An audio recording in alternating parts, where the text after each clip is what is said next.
name is Farah Goolam, and my business is business. I give Durban a business face, and it's a call to action, Invest Durban. Invest Durban is the business arm of eThekwini Municipality, and we provide sustainable investment for the benefit of all in the city of Durban. So all our people working towards goals of 2030, best place to live in Africa, that kind of.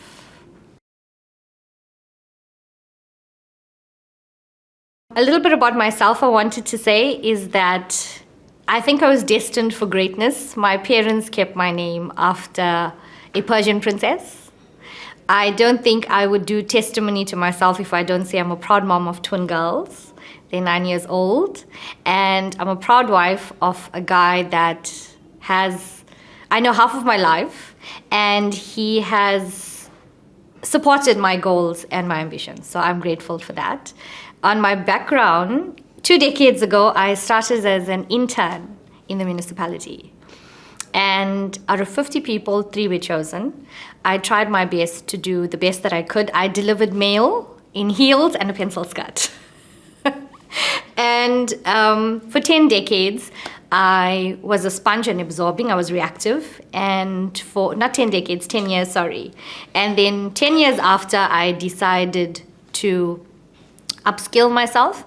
And I was more proactive, and I've gained knowledge in working in a political environment, ethics and corruption, assertive communication, protocol and etiquette, public speaking, degree in marketing, obviously, some international recognized investment promotion and facilitation programs, and I'd like to say for 20 years, self-certified troubleshooting. So I worked as an intern for 6 months, and thereafter we were chosen as employees. So we were lucky enough then that the graduate program had absorbed us into the municipality. And yeah, it's dependent on your hard work, and that is how I got in. It's really been a journey, and I think for me, I've seen the city grow, take a dive, grow. So I believe that there's always going to be that trajectory. In and out, in and out. I mean, globally it's recognized. So I think we just have to have faith that this is the way life is. What goes down must come up.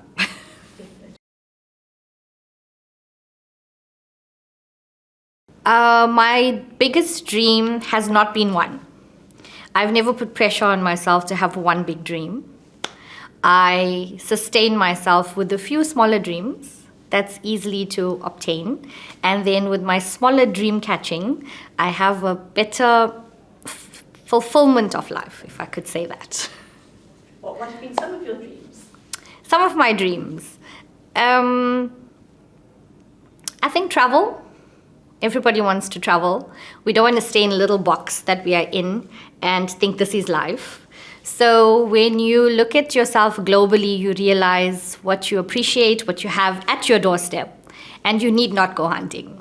I am totally blessed. The job has given me, and I think after 20 years of service, I take very great comfort that the leadership has that faith in me to represent them internationally, and it's really been a blessing. At 20 years, Gail, if I could say, when I sat on 303 West Street and looked out the window, and you have this beautiful harbor and the city below you, and you realize that you're making a positive difference. I think for me, it's a moment to take heed, take a step back and say thank you to the Almighty, because it definitely is a blessing for me.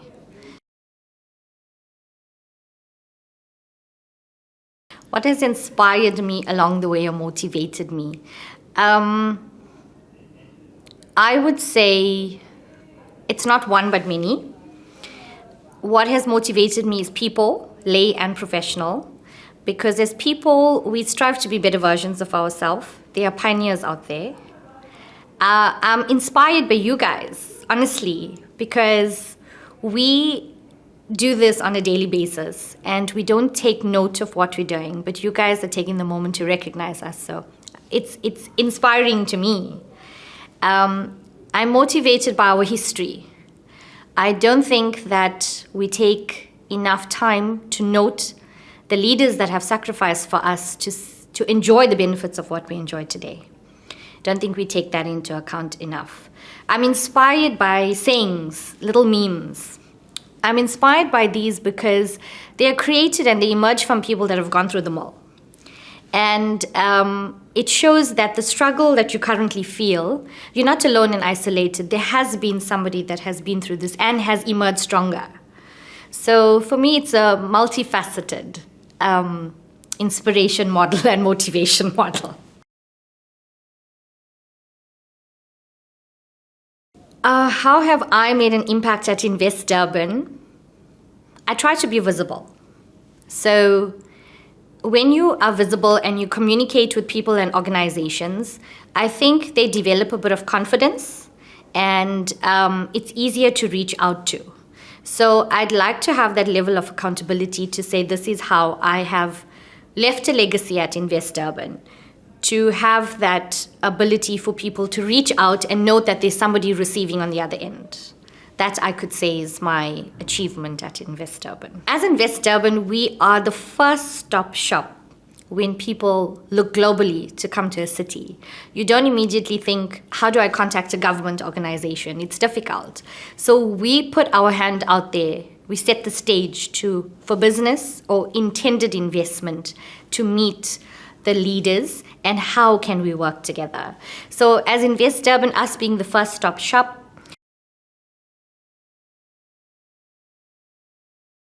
us reaching out to various international markets via outbound missions, events, attending conferences and seminars, and just being visible as well. I think for Invest Durban, we've made great strides. In 2017, we were consulted with the World Bank. And they said that an IPA, investment promotion agency, which is us, should be quite visible. And I think since then, we've made great strides in being visible to the global market. And I think also we'd like to create civic pride amongst our people, because you wouldn't burn down your own home. So let's together create a positive narrative, because the city is here for one and for all.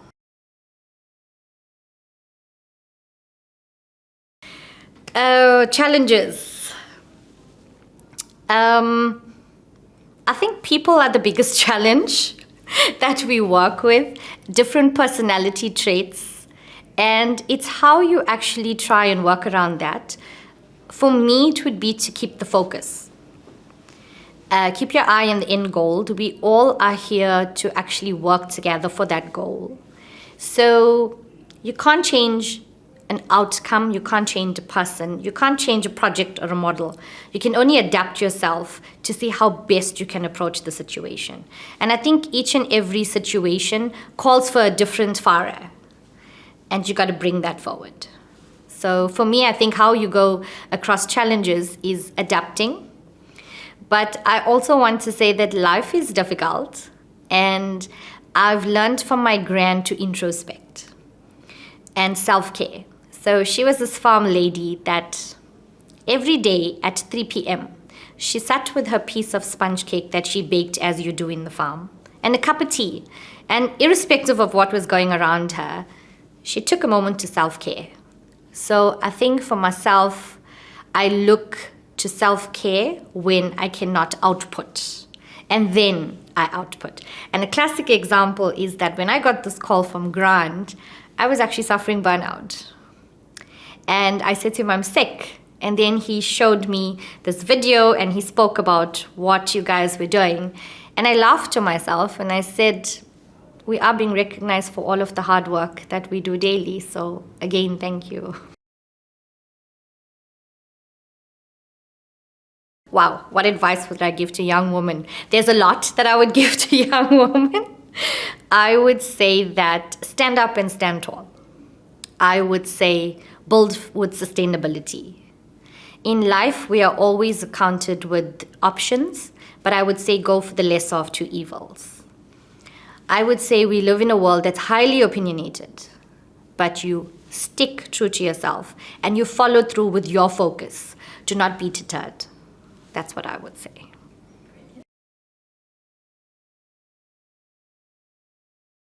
My future goals. My future goals, I would love to have a viable economic city for us today and for the future of our kids tomorrow. I think it's very important. I'd love to say world peace and I would love to say stop the war. But I think my future goals would be to continue to inject civic pride into people, to put our best foot forward as the city of Durban and bring confidence back into the city that we had slums, but we are now in a positive upward climb. And let's do it together. So that's what would be my future goals. I think that needs to be redefined because my husband says I'm a steam train. But like my grand did at 3 p.m. tea, it's very important to self-care. So I love cooking. I love the show MasterChef. I love the sound of rain. I love reading, spending time with family. I love the beach. I'd love to say I love exercise, but that guy time, he runs a bit faster than me. So when there's a need for a time for balance, I reach out for one of the few of these items that are closest to me to find my zen again.